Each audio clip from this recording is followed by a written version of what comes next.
Bonjour les amis, c'est Chris, on se retrouve pour une vidéo cette semaine, un point sur le suivi de la préparation.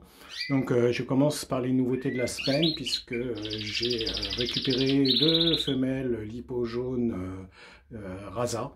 Donc suite à un concours de circonstances et comme j'étais un peu en manque de femelles, j'ai préféré m'assurer et prendre ces deux-là. Voilà la deuxième et la première là-haut, je refais un point, voilà. Donc ici, on a notre androgyne, là. Donc je pense de plus en plus que c'est un mâle, hein, contrairement à ce que me soutient l'éleveur depuis l'année dernière. Le point ici sur les mâles, où tout va bien, ça chante. J'espère que vous allez pouvoir les entendre sur la vidéo, parce que ils essayent généralement de couvrir ma voix, moins qu'ils fassent les timides parce qu'ils sont filmés, ça peut arriver. Donc voilà. J'ai fait une petite modification, j'ai fait pas mal de rangements là pour préparer la saison. J'ai mis mes trois rouges ici. Ils sont toujours à la même cage, mais j'ai simplement bougé. Ah oui, et tant que j'y suis, je voulais vous faire voir quelque chose que je vais faire cette année. Bon, c'est pas grand chose, mais vous voyez la petite bague rouge que j'ai mis sur la cage là. Donc en fait, je vais mettre une bague de couleur sur chacune des cages de repro. Cette même couleur, je la mettrai sur les bagues des jeunes, de façon à me souvenir de quel couple ils proviennent. Parce que j'ai eu quelques difficultés cette année, bon, ça n'a pas été trop grave, pour être sûr de ne pas vendre des frères et des sœurs pour les gens qui voulaient faire de la repro avec des jeunes, avec certains de mes jeunes. Donc voilà, cette année, je vais essayer de faire ça. Donc c'est un truc tout bête, enfin je pense, mettre une bague de couleur ici sur la cage, il y aura un couple dedans, et tous les jeunes qui naîtront de ce couple-là, j'espère qu'il y en aura beaucoup, je mettrai une bague de la même couleur sur le loisillon. Voilà. Voilà, c'était juste une petite astuce, si ça peut intéresser certains qui ont du mal après, une fois les jeunes regroupés, je dirais, distinguer quel jeune vient de quel couple. Enfin, ici, là, c'est mes deux anciens. Donc, probablement, ce mâle-là, je vais le mettre avec une des deux Rasa, parce que c'est un petit gabarit, donc ça devrait bien matcher. Puis, il est jaune aussi, intensif, donc ça va aller. Ici, on a la clinique. Voilà, des éclopés. Voilà, ici, satin, des rescapés. Voilà. Le pensionnaire qui est revenu. Hein, puisque ma voisine a dû aller suivre une convalescence chez sa fille, donc elle m'a redonné l'oiseau en garde.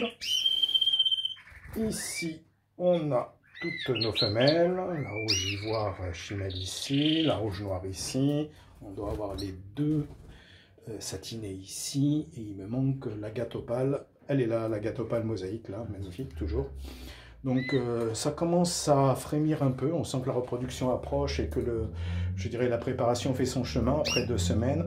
Donc on a effectivement la gatopale qui est assez, on va dire, dynamique et qui n'arrête pas de sauter dans tous les sens. Même chose pour la rouge-noire, les autres sont un peu plus calmes pour le moment, d'accord. Mais bon, on sent qu'il commence à se passer quelque chose au niveau des hormones, les jours augmentant, la température bon, est revenue un peu plus chaude.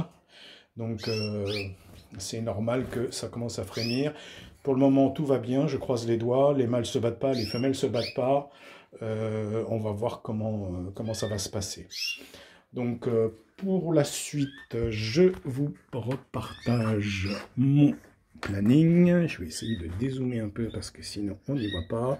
Donc le coloriage, c'est tout ce qui a été fait. Donc là, on vient de faire la 2e semaine, on va attaquer la 3e. Donc au cours de cette 2e semaine, ce qui a surtout été fait, c'est qu'on a fait 4 jours d'Omnivite, une vitamine à large spectre. On est passé à 4 jours d'eau. Et aujourd'hui, je viens de commencer, ce que vous voyez avec la lettre P ici, pour 4 jours, on va commencer avec le probiotique. Donc, et puis après, on enchaînera à l'eau. Et pour finir tout le mois avec le Taubenfit 50 pour ce qui est des vitamines E. Donc le probiotique, pour ceux qui s'intéressent, la marque, c'est du Roenfried et il s'appelle Entrobac, E-N-T-R-O-B-A-C. Donc c'est aussi un probiotique en prévention, large spectre aussi, qui permet, je dirais, aux oiseaux de se prémunir contre des problématiques de foie et de digestion et autres. Voilà, ça sera tout pour cette semaine. Je vais finir par faire une petite dédicace à un nouvel éleveur qui a rejoint, je dirais, la communauté YouTube. Donc c'est Baptiste. Baptiste, en fait, son nom, il a une chaîne YouTube que vous pouvez aller regarder. Je vous encourage vivement à le faire parce qu'il a vraiment des beaux oiseaux et il explique très bien ce qu'il fait. Donc c'est Canary Belgium, Belgium. Donc vous pouvez aller voir sa chaîne et vous abonner, ça lui fera plaisir. Donc voilà, je vous encourage vivement. Allez voir aussi Canary Cave, allez voir aussi, je dirais, Oiseaux Exotiques, hein, pour vous abonner, voir un petit peu ce qu'ils proposent en termes d'élevage.